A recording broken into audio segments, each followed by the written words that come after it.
Me da mucho gusto saludarlos desde Guanajuato, hasta donde llegó todo el equipo de Asterisco para llevarles a ustedes un resumen de lo más destacado que se presentó durante el 27º Festival Internacional Cervantino. Así es como les vamos a dar a ustedes un recuento de algunos de los espectáculos y actividades culturales más relevantes que se llevaron a cabo en materia de teatro, música, danza, artes plásticas y literatura. Comenzamos pues con nuestro Asterisco desde la bella ciudad de Guanajuato. Bienvenidos.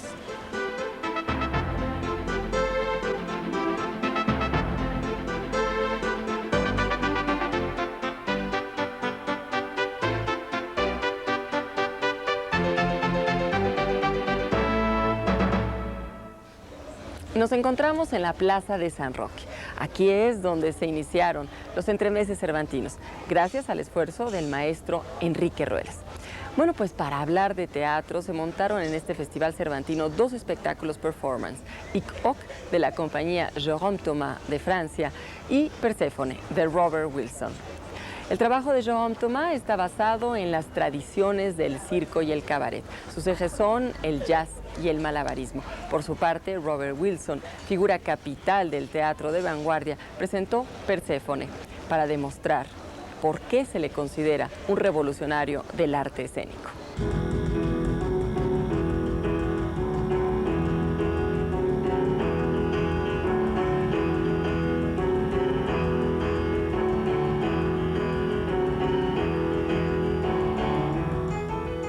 Hic Hoc.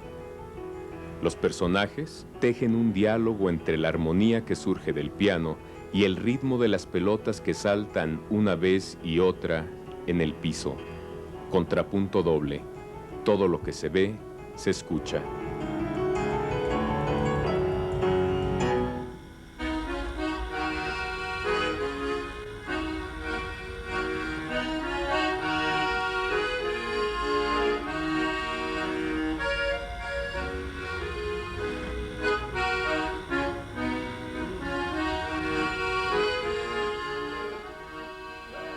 Hic Hoc, más que una puesta en escena, es una experiencia viva. La vida es movimiento, nos dice su director, Jérôme Thomas, y constante renovación. Por eso sus obras cambian de una función a otra, incorporan y quitan objetos, movimientos, como hacemos en la vida diaria o en el reino de los sueños.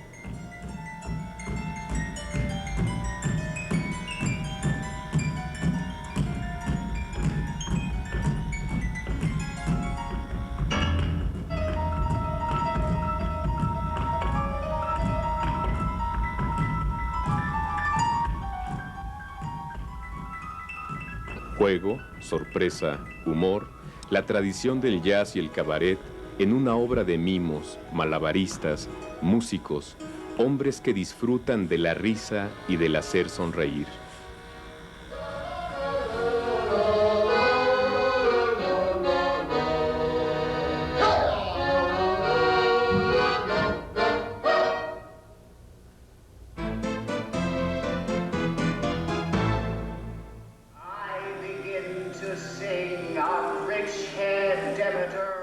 Siglos de poesía y solo en el presente existe, escribió Borges hace algún tiempo. Algo similar podría decirse de las puestas en escena de Robert Wilson. Cientos de bocetos y horas de ensayo, y sus obras, sus trabajos, solo existen en el frágil presente que al nombrarlo ya no es. Perséfone es el más reciente trabajo de este artista que ha llevado al teatro a una de las fronteras, al punto de la no acción. No en vano se ha calificado su trabajo como un teatro de imágenes.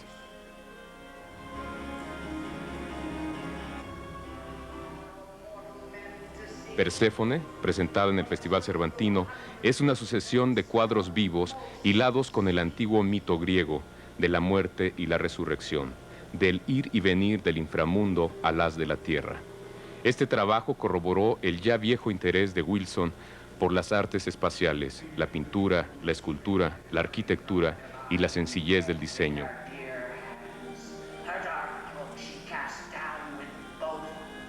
Los momentos climáticos en Perséfone fueron logrados gracias a un impecable y sofisticado manejo de luces y sonido. De manera paralela a la representación de Perséfone, fue inaugurada en el Museo del Pueblo de esta ciudad la exposición Theater of Drawing, integrada con dibujos, fotografías, diseños escenográficos y vestuarios de 4 de las obras de Wilson: La montaña K y la terraza Gardenia, La vida y los tiempos de José Stalin, Una carta para la reina Victoria y Einstein en la playa.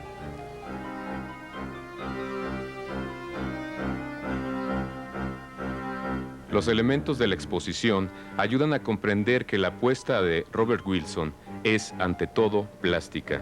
Los diálogos principales en sus obras no son los de los actores, son los de las formas y el color, los puntos de fuga y los espacios a donde llevan, los distintos planos hechos a base de luz y sombra.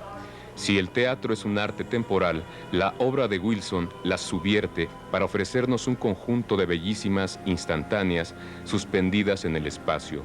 Imágenes para ser vistas más que para ser comprendidas, para detenerse en ellas sin escuchar, para que cada espectador construya con ellas la otra parte del mito rescatado por Homero, la que encierra la emoción que otros sintieron hace cientos de años y que forma parte de la vida de todos.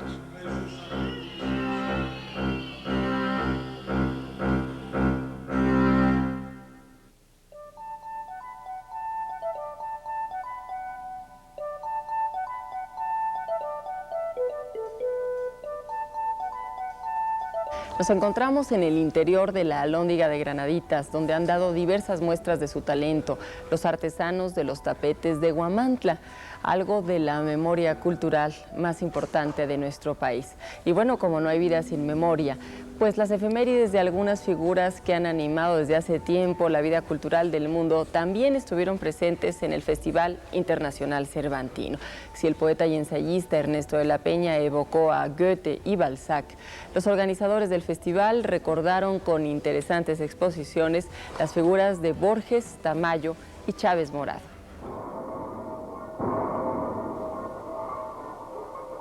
Cercano el Festival Internacional Cervantino a todas las grandes figuras que conforman la cultura universal, se estrena en Guanajuato la exposición La Vigilia en el Reflejo, que aborda temas recurrentes en Borges.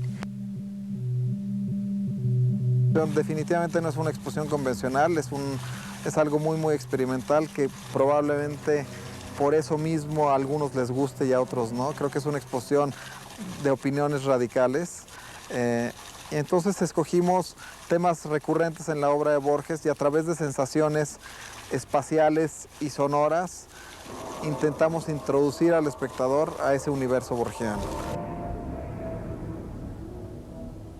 En la primera sala, que trata el tema del sueño y el espejo, que son vasos comunicantes entre ellos, el espectador escucha una banda sonora en donde Borges está cantando un tango y esta voz se empieza a transformar en una especie como de sueño, de un lugar onírico, y al mismo tiempo el espectador, mientras escucha esa banda sonora, se ve reflejado en un espejo y de repente ese reflejo se pierde para descubrir detrás del espejo un objeto.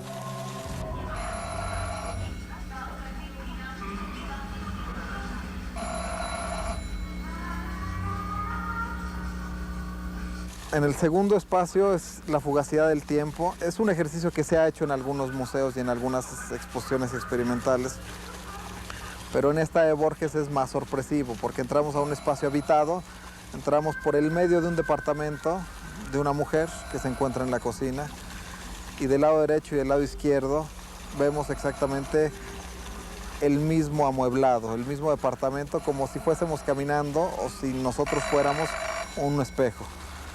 Y lo único que determina la diferencia entre estos dos espacios es el teléfono que suena de un lado y el teléfono que suena del otro. En cada uno de estos diferentes espacios se le entrega al espectador una breve introducción de la intención del espacio y un poema de Borges sobre cada uno de estos temas.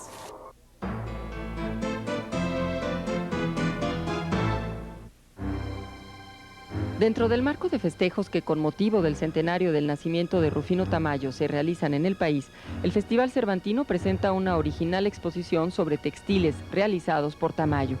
Desconocidos por el gran público, los tapices de Tamayo muestran la riqueza de la visión cósmica y ética que de la condición humana tenía el artista oaxaqueño. Por primera vez y de manera completa, se exhiben 15 tapices en gran formato realizados por Tamayo en 1987 en el Taller Mexicano de Gobelinos en Guadalajara, Jalisco. 5 años tomó a los artesanos reinterpretar en arte textil cada tema de la serie titulada El Apocalipsis de San Juan. La serie de tapices se basa en una serie anterior de litografías que Rufino Tamayo realizó en Mónaco en 1959. Se trata de una edición gráfica para el Club Internacional de Bibliofilia, la cual conoció Juan Carlos Pereda, curador del Museo Rufino Tamayo, y le propuso al artista aceptar hacerla en textil. El trabajo de los mexicanos tiene otra modalidad, que es el uso de hilos de diferentes colores y que mezclados logran dar la tonalidad deseada. Ese hecho de no usar hilos teñidos en un mismo tono para lograr el color permitió darle a la obra textil de Tamayo una mayor riqueza cromática. Rufino Tamayo no pudo ver terminada la serie de Gobelinos debido a su enfermedad y luego a su muerte. Sin embargo, los tapices reflejan la vitalidad del pintor y la gran laboriosidad de los artesanos. Estos no son los primeros tapices que Tamayo realizó en el Taller Mexicano de Gobelinos. Anteriormente había supervisado la interpretación de algunas de sus litografías en arte textil. Tamayo valoraba la habilidad y dedicación con que los artesanos realizaban sus piezas, ese oficio que es toda una tradición artesanal y que se conserva hoy en día gracias al promotor cultural Carlos Ashida. Esta exposición muestra las bondades del talento de Rufino Tamayo y el gran oficio de los artesanos mexicanos del Taller Mexicano de Gobelinos. La exposición de Tamayo se presenta en el Museo de la Alhóndiga de Granaditas, donde también se exhiben fotografías y un boceto original del proceso de trabajo del mural, la naturaleza y el artista, la obra de arte y el espectador. Este mural lo realizó Tamayo en 1943 y se encuentra en la biblioteca Hiller Art del Smith College de Northampton, en Massachusetts.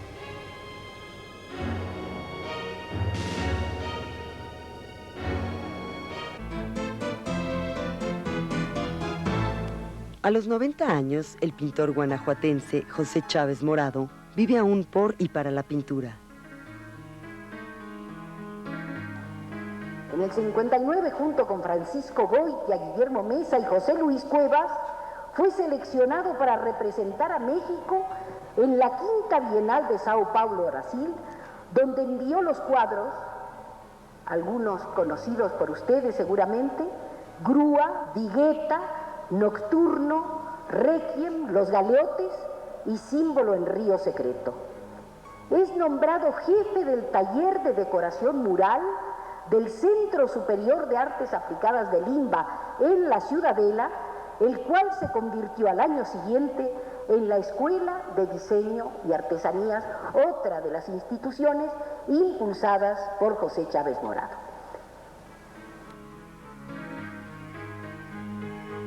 Bueno, en su momento él fue maestro de muchos de mis compañeros en San Carlos. Es un hombre inteligente, indudablemente, y que se ha dedicado también toda su vida a sostener una posición personal dentro de una corriente que lo ha hecho muy bien, con una gran dedicación, con gran talento. En fin, para mí es uno de los maestros importantes como formador de gentes. Como pintor es una gente que ocupa un lugar sumamente destacado dentro del panorama de esas generaciones que están un poco opacadas por la presencia de los grandes pintores muralistas mexicanos. Chávez Morado es una gente que realiza grandes murales, que tiene cuadros que de alguna manera son importantes y que dan un punto muy preciso de estas generaciones.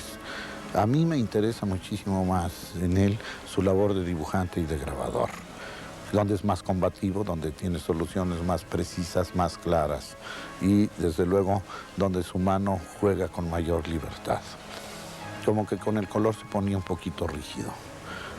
Para las generaciones próximas, Chávez Morado será una de las figuras importantes, límites de este paso del arte mexicano, de los muralistas, a ellos, y luego a la tercera generación, que somos nosotros, que de ruptura no tenemos nada, no rompimos nada, ni era el propósito.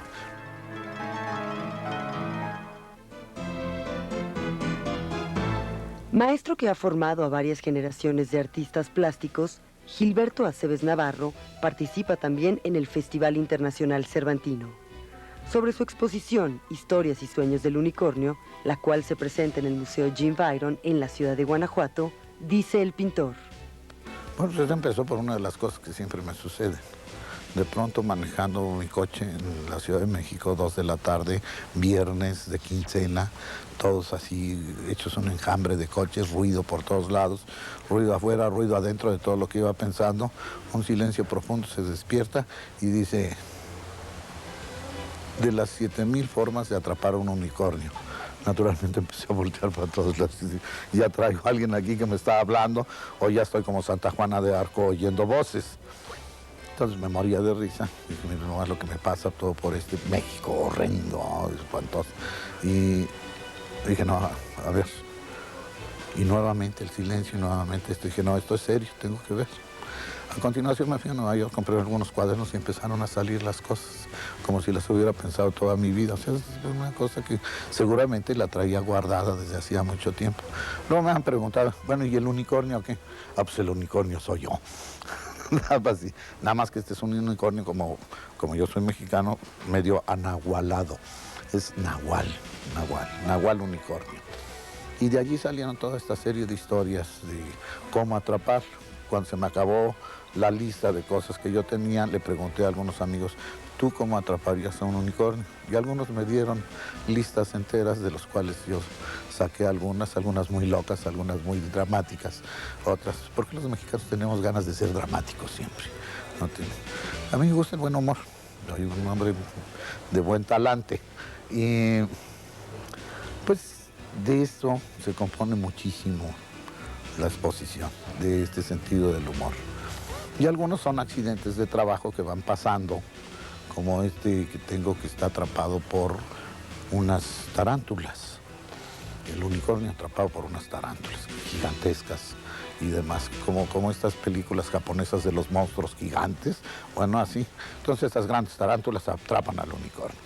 Entonces son situaciones que no existen, pero que hablan de algo profundo, y está pintado con ese mismo gusto, con esa misma gracia, esa misma gana de vivir y de estar sonriente y decir, bueno, no todo lo que pasa en el mundo es malo.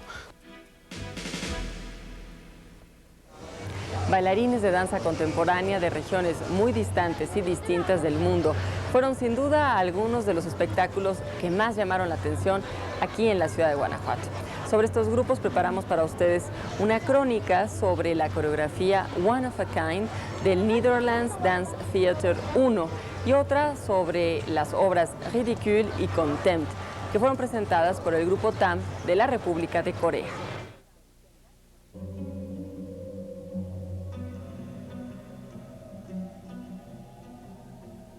1, 2, 3, el giro, el salto, la caída. El cuerpo que es arco y flecha inmóvil, blanco y punto de partida. Piernas, brazos, manos que son líneas, círculos, miradas que no miran nada. 1, 2, 3, el ritmo que no cesa. La música fluye y ella, Tessa, Cora, Susan, Carolina, ella, en la luz, inmóvil. Inmóvil en la luz, diría el poeta, pero danzante.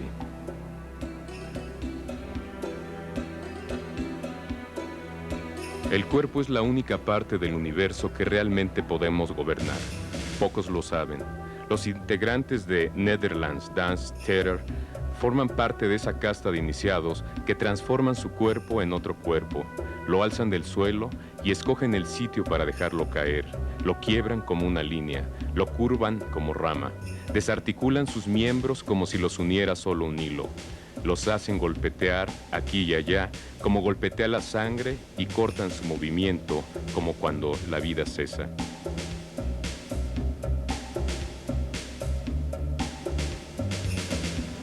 One of a Kind, la coreografía que presentaron, es un homenaje al yo que somos todos, al individuo que solo con los demás existe. La muerte, la vida, el erotismo son los temas de One of a Kind. Por eso surge el roce, el contacto, el pacto de la carne, la caricia, los dos que se hacen uno y cada uno el otro.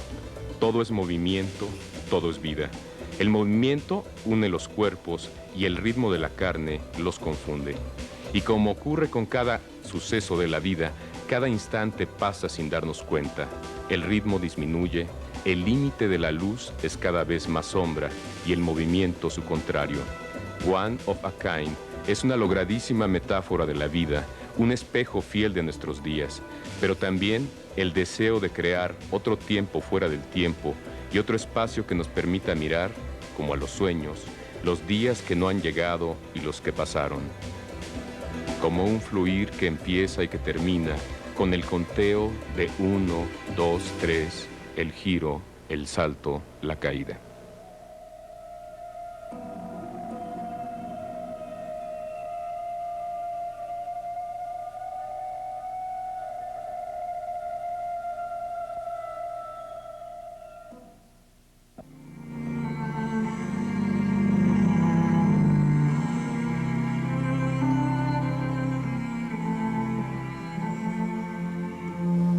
Una de las participaciones más originales durante el Festival Cervantino fue la de la compañía de danza contemporánea TAM, grupo coreano que se presentó en la explanada de la Alhóndiga.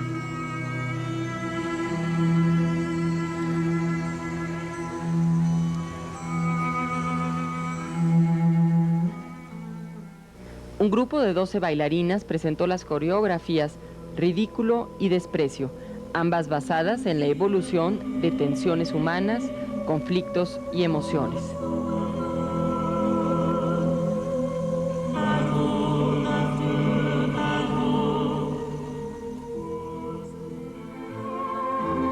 La danza coreana mostró las relaciones del cuerpo con el espacio interior y exterior, real e imaginario. Con 19 años de existencia, la compañía TAM se distingue por su rigor artístico, la calidad de su técnica y la originalidad de sus coreografías.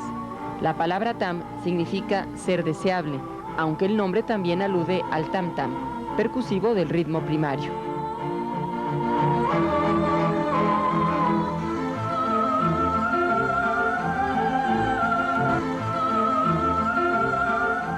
En el trabajo presentado durante el Cervantino, la compañía de danza contemporánea de Corea basó la escenografía en la presencia de un gran espejo en escena.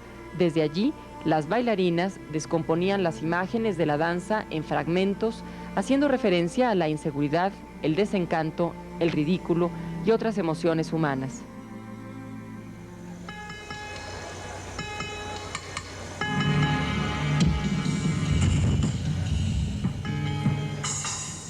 TAM presentó un repertorio que implica un trabajo muy personal por parte de la compañía de danza. Una de sus fuerzas es la música que emplean, como sonidos y composiciones de contrastes con variaciones entre lo clásico y lo contemporáneo.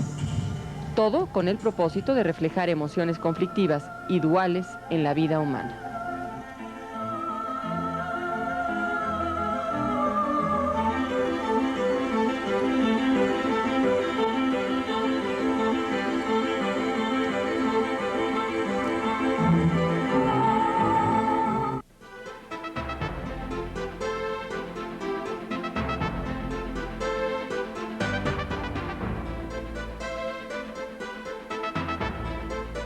Los móviles y atmósferas del asesinato para representar un drama forman parte del repertorio teatral cervantino.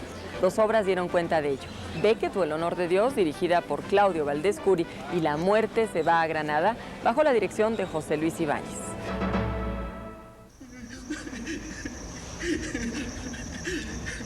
¡Qué desenlace para nuestra historia! Te pudres en esta tumba acribillado por las espadas de mis varones hace 3 años. Jovencísimo director de teatro Claudio Valdés Curi ha causado gran éxito, sobre todo entre el público joven, con su obra Becket o El honor de Dios, la cual, actualizada y vigente, recuerda el episodio del asesinato del arzobispo de Canterbury en el siglo XII.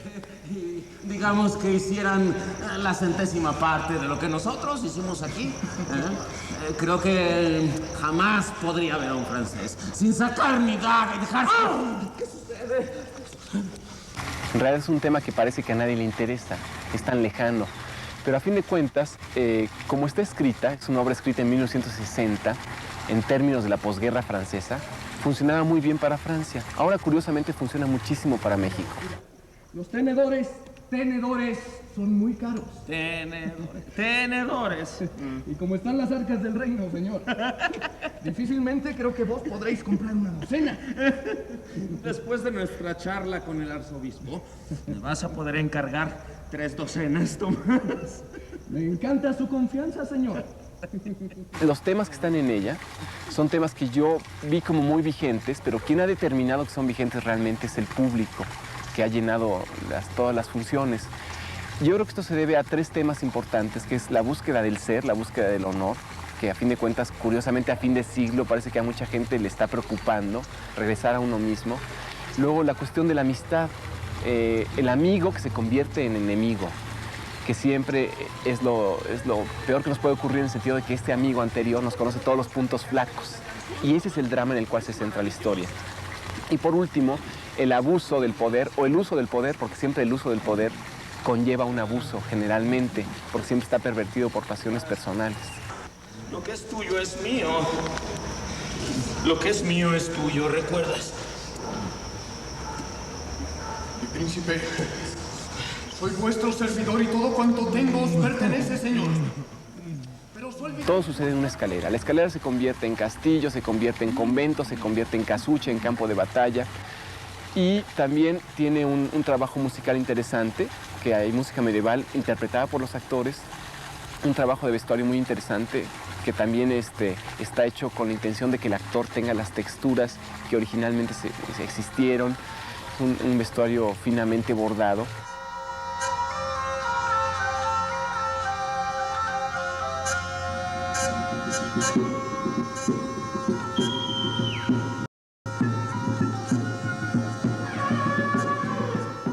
Y otra cosa interesante es que son solo 5 actores que resuelven los 30 y tantos personajes originales que están puestos por el autor. Digamos, son muchos elementos que dan una riqueza muy especial a la puesta en escena, una agilidad, aparte de un texto que nos lleva de la mano, un texto lleno de pasión, ¿no? Que es muy impactante. Que todo esto te debe de parecer completamente innoble, ¿no?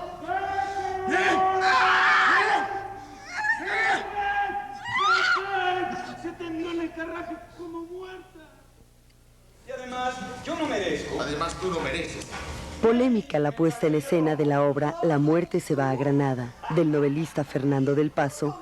La pieza teatral finalmente se estrenó en la 27ª edición del Festival Internacional Cervantino. La muerte está en mi pecho, adormecida. Y además, ¡oh Dios! ¿No ven? España será tomada por las fuerzas reaccionarias. Y yo creo que a los grandes poetas y a los grandes hombres y grandes mujeres les puede festejar a los 101 años o 110 años, es igual, ¿no? A los 90. El caso es que, claro, se concentran las actividades cuando hay un aniversario muy significativo, los 50 o los 100 años de muerto, en fin, o de nacido. Y en este caso lo que yo celebro también es que por fin la obra cumple su destino, que era el de venir al Cervantino. Estaba programada para el año pasado, ahora ya está en el Cervantino, lo cual me da mucho gusto y puedo decirle que a las 2 funciones que he asistido, faltan 3, el teatro ha estado abarrotado y el público ha estado muy atento y el aplauso al final ha sido muy largo y muy cálido. Yo eso pues le llamo éxito, ¿no? Yo, católico español, con orgullo y con honor, yo no tengo color. El verde lo dejo al viento, se duerme en el trigal. El azul para el lamento que brota de Ainamar. El amarillo a las niñas con cabello de azafrán. El naranja a las violetas que se quieran disfrazar. El negro de hollín para la bilis podrida de nuestra Guardia Civil. Cálido en el sentido pues de un gran aplauso, un largo aplauso y de una atención total, casi ni suspiran desde el principio hasta el fin, están atentísimos a lo que está sucediendo y a lo que están oyendo, porque el público está consciente de que todo está en verso y de que se necesita una atención un poquito más concentrada que cuando está en prosa común y corriente. La negra escoria, la feroz histeria, el vómito y la noche, todo de mi poeta en Nueva York. Olvida que hoy Madrid se revuelca en la miseria, el crimen, la traición, la sangre, el lodo, y temo por España y por mi vida. Arriba, escuadras a vencer, que en España comienza a amanecer. Arriba, escuadras a vencer, que en España comienza a amanecer. Arriba, escuadras a vencer. Entre las exposiciones que se presentan con motivo del Cervantino, destacan la de arte gráfico cinético del pintor y escultor hebreo Jacob Agam y la del fotógrafo sueco Christer Strömholm, de quien se presenta un recorrido a través de sus 50 años de creación.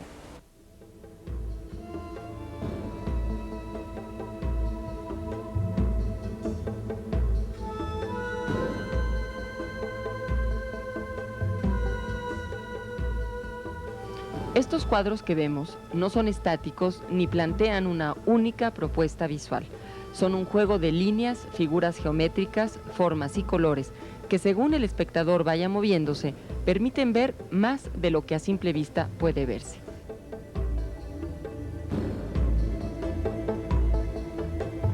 Estos son los cuadros cinéticos de Jacob Agam, artista hebreo que revolucionó el arte plástico cuando en los años 50 introdujo en Europa la pintura y escultura en cuarta dimensión, es decir, el arte en movimiento.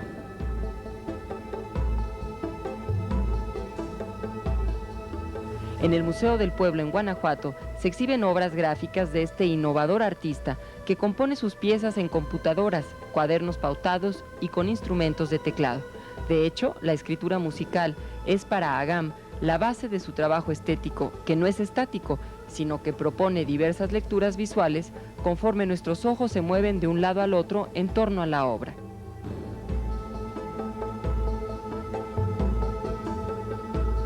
La propuesta de Agam implica que el arte tiene tiempo y espacio, como los pensamientos y emociones humanas. Con sus obras, Agam demuestra que el arte no es plano, sino que tiene varios niveles de lectura, como sucede con nuestras vidas, con sus tiempos pasado, presente y futuro. Agam, de 72 años de edad, sorprende con lo infinito de su imaginación. Sus agamografías son litografías lenticulares que cuentan con una capa de plástico transparente superpuesta al dibujo y cuyas diminutas ranuras permiten que la visión de la imagen cambie constantemente.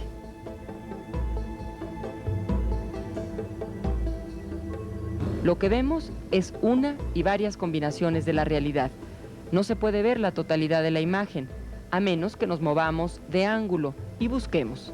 Así el espectador se encuentra con varias caras de una obra.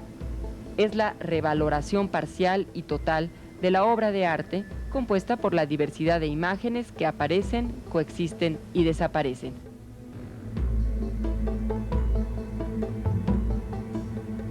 Esta exposición demuestra que arte y ciencia caminan de la mano, y también la religión, porque Agam, como hebreo que es, trabaja pensando en la idea de un Dios invisible y omnipresente, al que vamos descubriendo conforme nos vamos moviendo en el tiempo y en el espacio.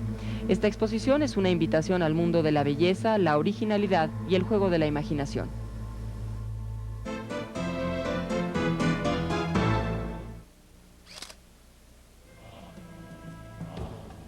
Curador y museógrafo Mauricio Mailer conoce a fondo la retrospectiva fotográfica del octogenario sueco Christer Strömholm. A través de sus ojos, Asterisco viaja a la muestra que se presenta en el Festival Internacional Cervantino.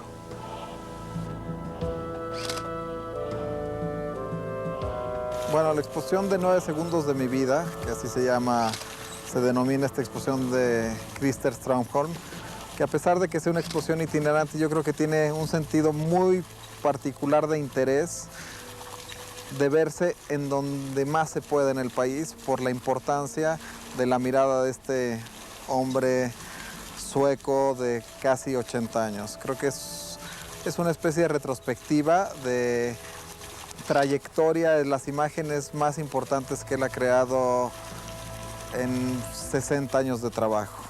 Entonces, en donde vemos esencialmente una mirada europea, algunas partes fotografiadas en Asia, pero esencialmente son temas que él ha encontrado en diferentes países de Europa y en donde vemos una visión y un ojo muy, muy particular por ciertas características probablemente de su origen sueco. Se ha mantenido un poco al margen del circuito de los grandes fotógrafos, pero es considerado de los importantes fotógrafos de la segunda mitad del siglo XX.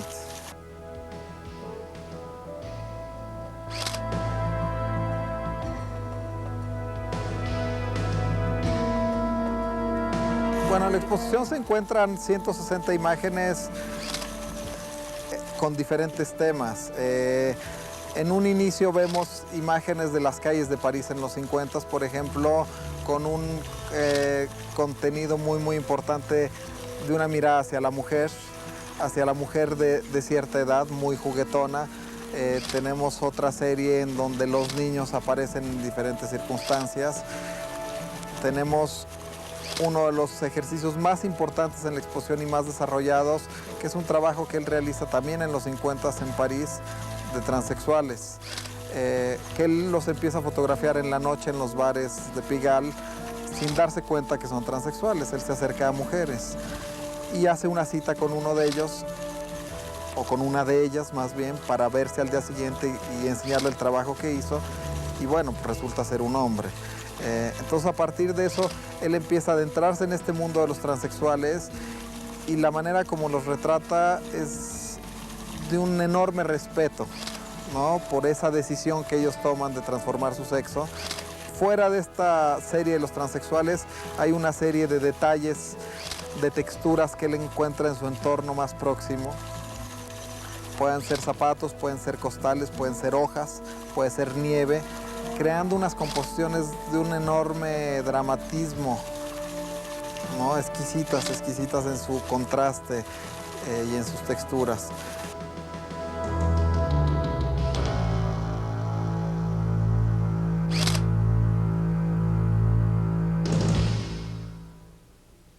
Durante el Cervantino sorprendió la destreza del pianista alemán Michael Korstig, quien presentó un repertorio pianístico del siglo XX.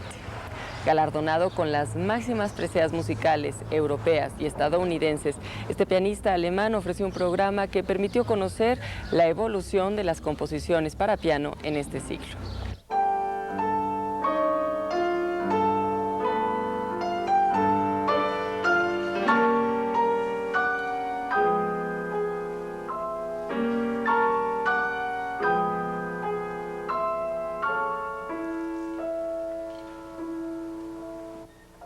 El pianista alemán Michael Korstig ha sorprendido al público internacional por la maestría con la que ejecuta todas las piezas.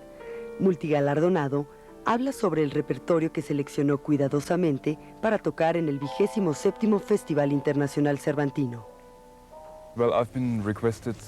Se me ha requerido concentrarme en un repertorio del siglo XX, ya que este es el último año del siglo, y he decidido hacer una investigación de la literatura pianística de este periodo, comenzando por las raíces, que son las últimas piezas de Franz Liszt del siglo XIX. Así que esta es la única desviación. Tengo 2 obras tardías de Liszt en el programa. Por lo demás, estuve tratando de combinar elementos diferentes en estilo, tales como son el francés, alemán, ruso y latinoamericano. La razón por la que he seleccionado a un compositor argentino en lugar de a uno mexicano es porque de todas formas soy un extranjero y estoy un tanto temeroso de ejecutar música mexicana en México, naturalmente. Además, me han dicho con antelación que un colega mexicano mío está cubriendo este sector del repertorio.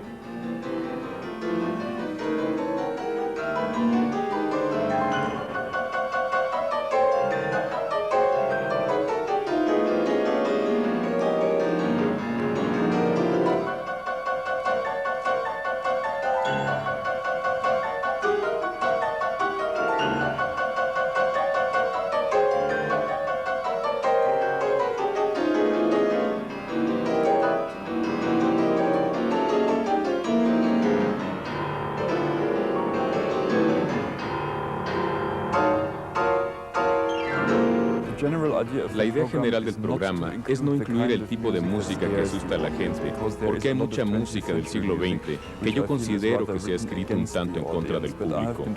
Yo he procurado seleccionar obras que logren una experiencia auditiva placentera, porque cuando hablamos de la música del siglo XX, no siempre debemos hablar de la fealdad y lo complejo de las texturas musicales, sino que en la música de este siglo es una continuación natural también de la música romántica.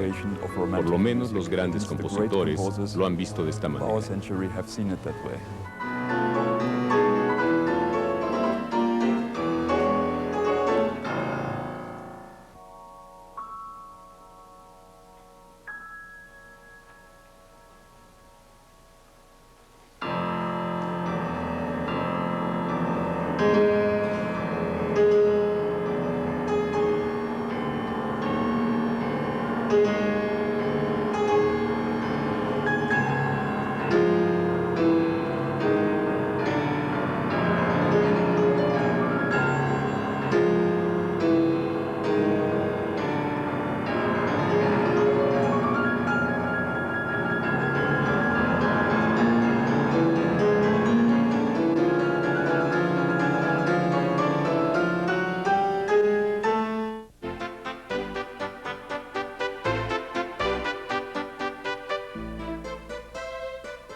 No faltó en la febril actividad cultural de Guanajuato un lugar para la danza tradicional y otro para la danza clásica.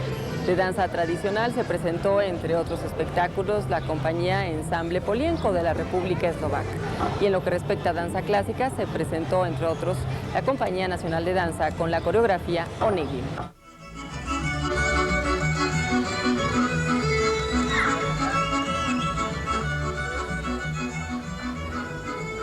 Rito colectivo, ceremonia, memoria de un pueblo. La danza folclórica es todo eso, pero también espacio para la fiesta, para la vitalidad y la gana.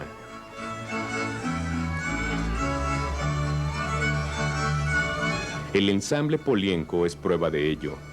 Lo muestran sus danzas, lo dicen sus canciones.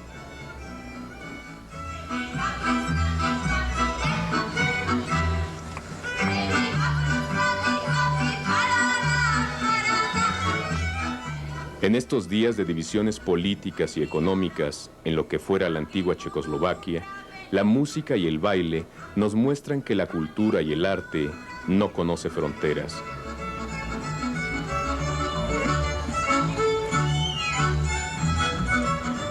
Exclusivamente jóvenes estudiantes conforman el ensamble Polienko. Seguramente no todos son bailarines profesionales, pero todos conocen las costumbres de su pueblo. El gusto por los giros y los pases dancísticos de ciertas regiones, o la predilección por determinados colores para la vestimenta de quienes viven en las alturas de los Cárpatos o a la orilla del Danubio, porque así visten ellos o sus padres o vistieron sus abuelos.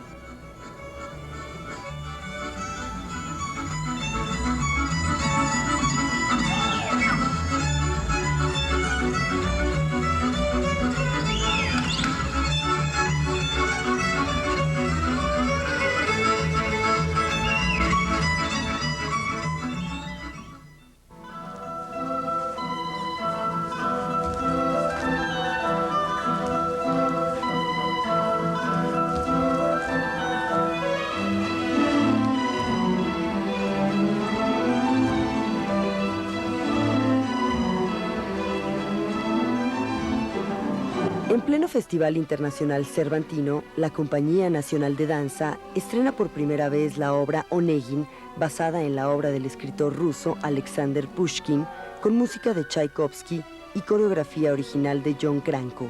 Pues este ballet es mi favorito en ese sentido porque comienza, mi personaje se llama Tatiana, es una chica del campo rusa y termina siendo una princesa, ¿no? Ella se enamora de un hombre que llega al campo con ellos, perdidamente le entrega su corazón en una carta, la cual él lee y la rompe y le dice que no es la persona correcta para ella.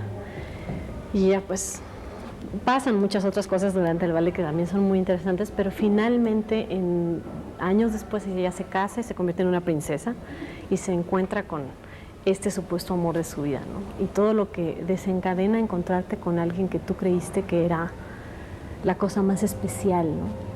Y cómo te das cuenta de que sigue siendo o de que no sigue siendo, ¿no? Es un ballet completamente, yo lo diría, es desgarrador sentimentalmente.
Que yo había visto este ballet en el 91 y desde que lo vi lloré y dije, algún día tengo que hacerlo. Era un sueño imposible de realizar, o sea, es una producción de Cranco, que es un coreógrafo renombrado mundialmente, es una gente tan difícil de alcanzar, ¿no? Y de repente que lo tengamos aquí en México y que lo bailemos aquí en este teatro tan hermoso que es un sueño, para mí es un sueño. Ve los vestuarios, o sea, son unas obras de arte, los diseños son preciosos, la música de Tchaikovsky está hermosa y yo siento que la compañía se ve muy bien en esta coreografía.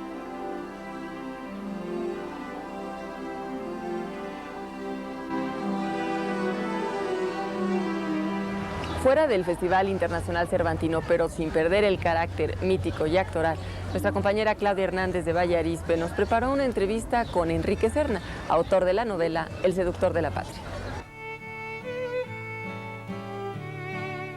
Joaquín Mortiz acaba de editar este libro, El seductor de la patria, del novelista mexicano Enrique Serna. Un libro sobre este caudillo, sin duda el más controvertido del siglo XIX mexicano. Antonio López de Santana, quien de su Alteza Serenísima y Benemérito de la Patria también fue apodado y llamado el 15 uñas, por ejemplo, o el Vendepatrias. Un hombre que ha sido motivo de odio y de curiosidad, tanto como de estudios que van del ensayo, la crónica, a la novela.